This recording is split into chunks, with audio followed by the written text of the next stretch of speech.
DJ जब धमके तब बम नाचे झमके रे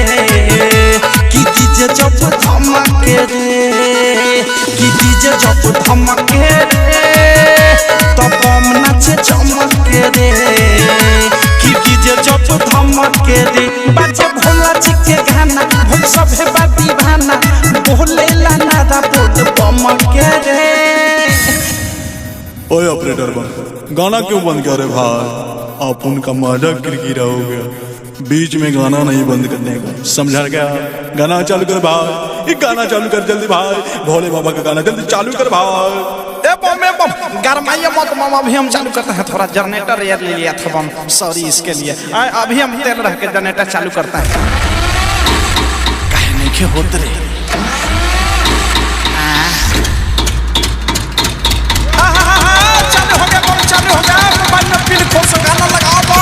कि डीजे जब धमके तब बम नाचे चमके रे कि डीजे जब धमके रे बम बम बम बम बम बम बम बम बम बम बम बम कि डीजे जब धमके गेरुआ कलर में सभे रंगाई कान्हे पर शोभे नाचत गावत जस भोला नगरिया गुंजता सगर डगरा गुंजता सगर डगरा गेरुआ कलर में सभे रंगाई कान्हे पर शोभे कावरा नाचत गावत जस भोला नगरिया गुंजता सगर डगरा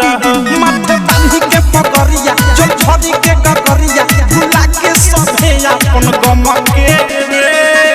कि डीजे जब धमके तब बम नाचे चमके रे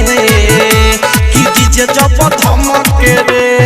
बोल बम बम बम बम जय श्री बोल बम बम बम बम जय श्री कि डीजे जब धमके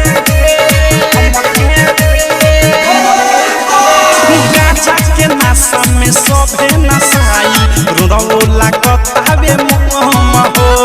भोला के भगती मन से चढ़ल बा बम लोग के रोमे रोम हो बम लोग के रोमे रोम हो गाजा के नशा में सभे नशाई रोला कतावे मोहम हो भोला के भगती मन से चढ़ल बा बम लोग के रोमे रोम हो राइटर के विशाल अनुराग जाता ये हो साल प्रेमी औधस बात साह खूबे चमके कि डीजे जब धमके तब बम नाचे चमके रे कि डीजे जब धमके रे कि डीजे जब धमके तब बम नाचे चमके रे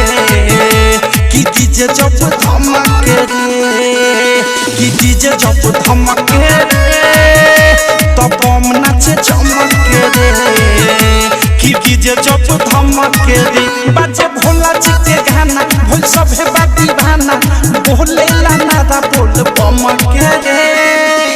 कि डीजे जब धमके तब बम नाचे चमके रे कि डीजे जब धमके रे। डायमंड रिकॉर्डिंग स्टूडियो छौड़ा दाना।